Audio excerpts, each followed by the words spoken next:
Tout pour investir. Dose d'économie. Ah, la concurrence. Est-ce que c'est toujours une bonne nouvelle? En tout cas, généralement oui. Franchement. En tout cas, ça va l'être pour ceux qui prennent le train, ceux qui prennent notamment le TGV Paris-Marseille, parce que selon le Parisien aujourd'hui en France, c'est Trenitalia, les Italiens, la compagnie italienne qui va lancer une offre concurrente à celle de la SNCF sur cette ligne. Qu'est-ce qu'on en sait, Nicolas? Pas grand-chose. 2025 pour le lancement, il n'y a pas de date précise. Ensuite, 2 allers-retours par jour. Ça, c'est vraiment un point très très important parce que c'est pas beaucoup, 2 allers-retours par jour.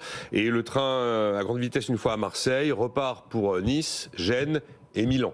Voilà ce que l'on sait. En tout cas, on n'a pas le prix des billets, mais c'est une bonne nouvelle de voir qu'il y a un coin supplémentaire qui est enfoncé dans le monopole historique. Ça avance doucement, mais... Oui, alors c'est poussif. Ouais, c'est poussif. Il y a un côté un peu TGV indétrônable.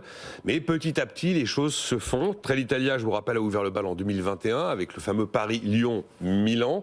Ensuite, il y a l'espagnol Renfe qui est venu aussi chasser sur les terres de la SNCF avec 2 lignes, l'une vers Lyon, l'autre vers Marseille. Alors pour l'instant, l'italienne a du mal à équilibrer ses comptes financiers avec son offre française, mais elle persévère.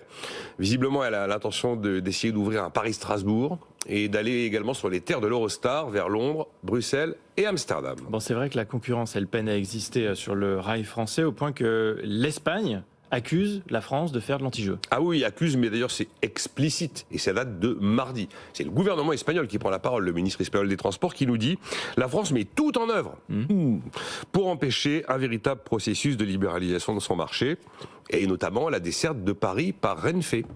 Et donc le Madrid dénonce un manque de réciprocité. Et là on les comprend parce que autant la concurrence a du mal à exister sur la grande vitesse en France, autant la SNCF est hyper présente en Espagne par exemple. Alors une anecdote, en 2021, Renfe commence à se dire qu'ils vont aller sur le marché français, il faut un agrément pour pouvoir faire circuler leurs rames. Ils avaient été retoqués en 2021 parce qu'on avait estimé qu'il y avait des interférences électromagnétiques provoquées par les rames.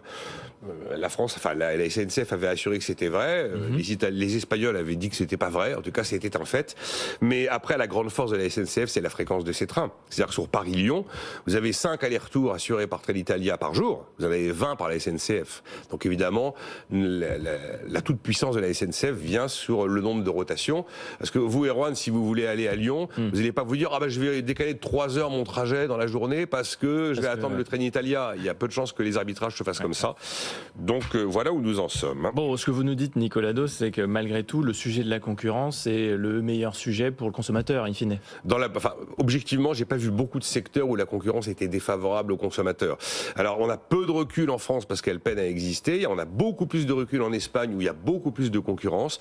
On a vu en Espagne des billets sur certaines liaisons et à certains moments avec des baisses de prix pouvant atteindre 40%.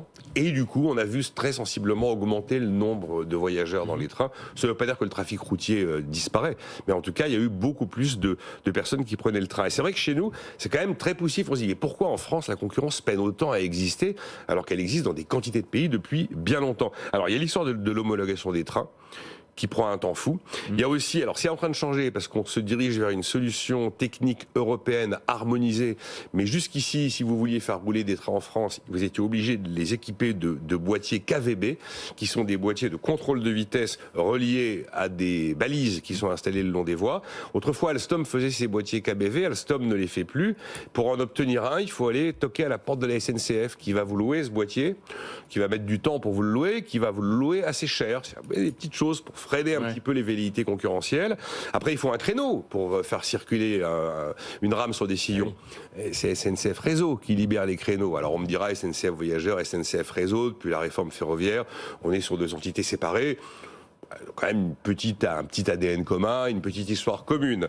Après, vous avez des péages. Dans tous les pays d'Europe, il y a des péages. Ils sont très élevés chez nous, même s'il y a une petite ristourne de la première année pour l'arrivée d'un concurrent. Ça aussi, c'est un frein. Quand vous payez 10 € un billet, il y a 4 € de péage. Alors évidemment, le consommateur le sait pas.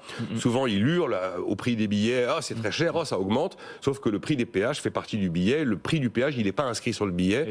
Et c'est vraiment une dépense contrainte, j'ai envie de dire, de toutes les compagnies. Bon. Et en fait, et dernier élément, concurrencer la SNCF en France, il faut se faire connaître. Évidemment, si vous allez sur SNCF Connect, il n'y a pas une petite case Trenitalia, ce qui est un peu logique. Donc il faut réussir à exister, à communiquer, là où l'entreprise SNCF est installée depuis 1938 avec une domination absolue, quoi. Et l'attachement aux services nationaux, vous ne le prenez pas en compte, le fait que les Français aiment trop les marques françaises? Je peux vous assurer que s'il y avait 20 rotations Paris-Lyon, Trenitalia, 20 rotations Paris-Lyon, SNCF, les arbitrages liés au prix fait qu'on se détacherait, à mon avis, on ne serait pas à la mort dans l'âme qu'on irait acheter du train rouge plutôt que du train gris.